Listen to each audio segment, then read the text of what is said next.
Online വഴി നടക്കുന്ന പലതരത്തിലുള്ള സാമ്പത്തിക തട്ടിപ്പുകൾ ദിവസവും വർദ്ധിച്ചു വരികയാണ്. ഇപ്പോഴിതാ ഗായിക അമൃത സുരേഷിനും വാട്സാപ്പ് സ്കാം വഴി സംഘം നടത്തിയ തട്ടിപ്പിലൂടെ 6,00,000 രൂപയോളം നഷ്ടപ്പെട്ടിരിക്കുന്നു. അമൃതയുടെ ബന്ധുവിന്റെ വാട്സാപ്പ് ഹാക്ക് ചെയ്യപ്പെട്ടതോടെയാണ് തട്ടിപ്പിന്റെ തുടക്കം. 6,00,000-ഓളം രൂപ ആവശ്യപ്പെട്ടുള്ള കസിന്റെ മെസ്സേജ് വന്നപ്പോൾ അത്യാവശ്യമാകുമെന്ന് കരുതി മറിച്ചൊന്നും ചിന്തിക്കാതെ ഗായിക പണം ഗൂഗിൾ പേ ചെയ്തു. പിന്നീട് വീണ്ടും കുറച്ചുകൂടി പണം ആവശ്യപ്പെട്ട് മെസ്സേജ് വന്നപ്പോൾ കാര്യം തിരക്കാമെന്ന് കരുതി കസിനെ ഫോൺ വിളിച്ചപ്പോഴാണ് അതൊരു ഓൺലൈൻ സ്കാം ആയിരുന്നുവെന്ന് അമൃത മനസ്സിലാക്കുന്നത്. എനിക്ക് പറ്റിയ പുതിയ മണ്ടത്തരത്തെക്കുറിച്ചാണ് പറയാനാണ് ഈ വീഡിയോ. പക്ഷേ നിങ്ങൾ ഉദ്ദേശിക്കുന്ന മണ്ടത്തരമല്ല, അത് ഇനി ഏതായാലും ഇല്ല എന്ന് പറഞ്ഞുകൊണ്ടാണ് അമൃതയുടെ വീഡിയോ ആരംഭിക്കുന്നത്. കൂനിന്മേൽ കുരു എന്ന് പറയുന്നത് പോലെ പണി കിട്ടി 45,000 രൂപയോളം വെറുതെ കളഞ്ഞിട്ടിരിക്കുകയാണ് അമൃതയെന്ന് സഹോദരി അഭിരാമിയും പറയുന്നു.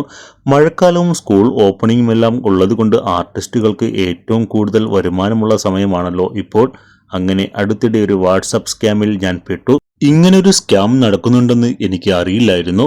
സ്കാമിന് ഇരയായപ്പോൾ മുതൽ ഈ സമയം വരെ ഞാൻ ചിരിച്ചു കൊണ്ടിരിക്കുകയാണ്. അതൊരു പ്രശ്നമാണ്. സ്ട്രെസ് വന്നാൽ എനിക്ക് ചിരി വരും. പിന്നെ കിളിപ്പൊട്ടന്മാരെ പോലെ ഇരിക്കും. വീട്ടിൽ വലിയ ഇഷ്യൂ നടന്നാലും ഞാൻ ചിരിച്ചു കൊണ്ടിരിക്കും. പിന്നീട് ആരുമില്ലാത്ത സമയത്ത് മാത്രമേ ആ വിഷമം പുറത്തു വരും. പിന്നെ നമ്മൾ ഫോൺ വിളിക്കാനായി ഡയൽ ചെയ്ത് കഴിയുമ്പോൾ കേൾക്കുന്ന അനൗൺസ്മെന്റ് ഇതുവരെയും എനിക്ക് അലോസരമായാണ് തോന്നിയിട്ടുള്ളത്. സൈബർ കുറ്റവാളികളെക്കുറിച്ച് നമുക്ക് മുന്നറിയിപ്പ് നൽകുന്നതാണ് ആ അനൗൺസ്മെന്റ്. തട്ടിപ്പിന് ഇരയായപ്പോൾ വിളിക്കാനുള്ള ഒരു ഹെൽപ്പ് ലൈൻ നമ്പറും ആ അനൗൺസ്മെന്റിൽ പറയുന്നുണ്ട്. അതൊന്നും മുമ്പ് ഞാൻ ശ്രദ്ധിച്ചിരുന്നില്ല. ഒരു ദിവസം സ്റ്റുഡിയോയിലായിരിക്കുമ്പോഴാണ് ഞങ്ങളുടെ കസിൻ ചേച്ചി പണം ആവശ്യപ്പെട്ട് മെസ്സേജ് അയച്ചത്. എമർജൻസിയാണ്, 45,000 രൂപ അയക്കാമോ എന്നാണ് ചോദിച്ചത്. ഒപ്പം ഒരു UPI ഐഡിയും അയച്ചു തന്നു. ചേച്ചിയുടെ UPI വർക്ക് ചെയ്യുന്നില്ല, അതുകൊണ്ട് ഇതിലേക്ക് അയക്കാനാണ് പറഞ്ഞത്. എമർജൻസി ആയതുകൊണ്ട് കൂടുതൽ ചോദിക്കാതെ ഞാൻ പണം അയച്ചു കൊടുത്തു.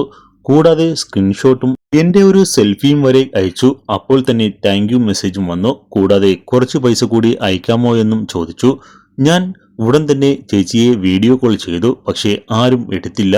കോൾ കട്ടായി. ശേഷം ഞാൻ നോർമൽ കോൾ വിളിച്ചു. അപ്പോൾ അപ്പുറത്തെ തലയ്ക്കൽ കരച്ചിലും നിലവിളിയുമാണ് കേട്ടത്. എന്റെ വാട്സാപ്പ് ആരോ ഹാക്ക് ചെയ്തു, നീ പൈസയൊന്നും അയച്ചു കൊടുക്കരുത് എന്നാണ് ചേച്ചി പറഞ്ഞത്. പക്ഷേ അപ്പോഴേക്കും കാര്യങ്ങൾ കൈവിട്ടു പോയിരുന്നു. എനിക്ക് മാത്രമല്ല, ചേച്ചിയുടെ കോണ്ടാക്റ്റിലുള്ള ഒരുപാട് പേർക്ക് ഇങ്ങനെ പണം ആവശ്യപ്പെട്ട് മെസ്സേജ് പോയിട്ടുണ്ട്.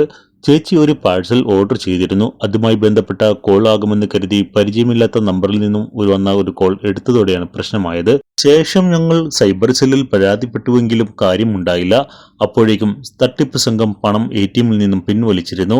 സംഭവം നടന്ന് 1 മണിക്കൂറിനുള്ളിൽ ഉദ്യോഗസ്ഥരുടെ സഹായം തേടിയാൽ പണം ചിലപ്പോൾ തിരികെ കിട്ടുമോ എന്നൊന്നും അറിയില്ലെന്നും അമൃത പറഞ്ഞു.